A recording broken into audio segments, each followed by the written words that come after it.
Hello students.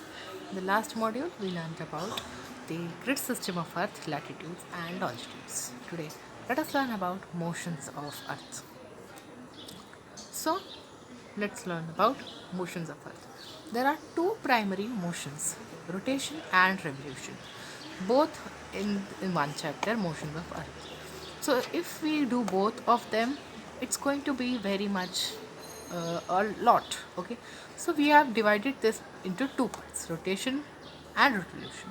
So I'll be doing this chapter in two modules. So first, now let's learn about rotation. Rotation is the turning of Earth around its own axis from west to east.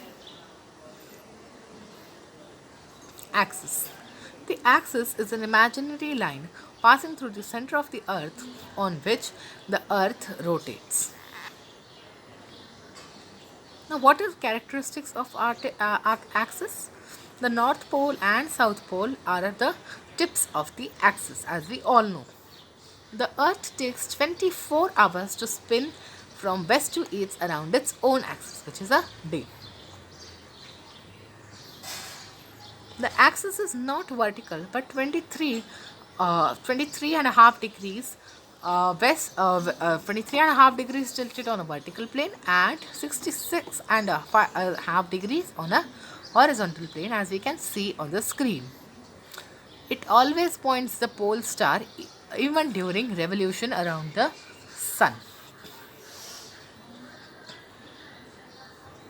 Now this axis is tilted, as we learned. This tilt of axis affects the Earth. Let us see how. The days and nights are a result of rotation. Due to Earth's spherical shape, half of it has light, but other is dark at that time.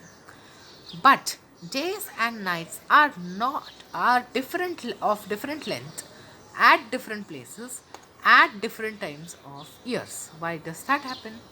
Because of this tilted axis.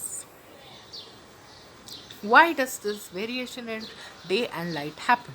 It varies most at the poles, which is completely dark in summer and completely light in winter. And it varies least at the equator, where almost 12 hours of day is there and 12 hours of night. Between the pole and equator, the length of day gradually decreases in winter and increases in summer. Effects of rotation. The shape of the Earth is oblate spheroid, that is not flattened, that is flattened at the poles and bulging at the equator. Why does that happen?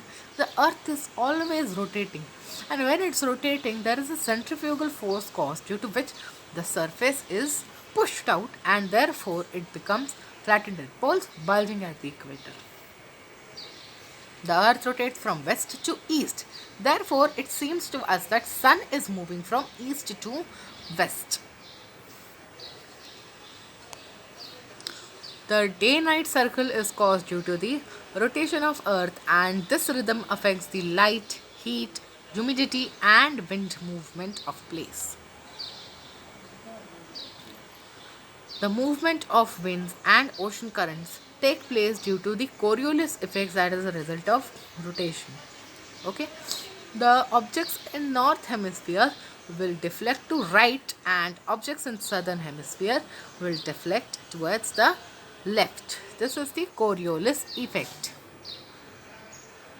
The tides take place due to the Earth's rotation. How does that happen? We can see on the screen. The moon also has gravitational force. It attracts the ocean and water on the moon, but its gravity is very less, due to which it just goes a little up and again goes down. This causes waves and tides.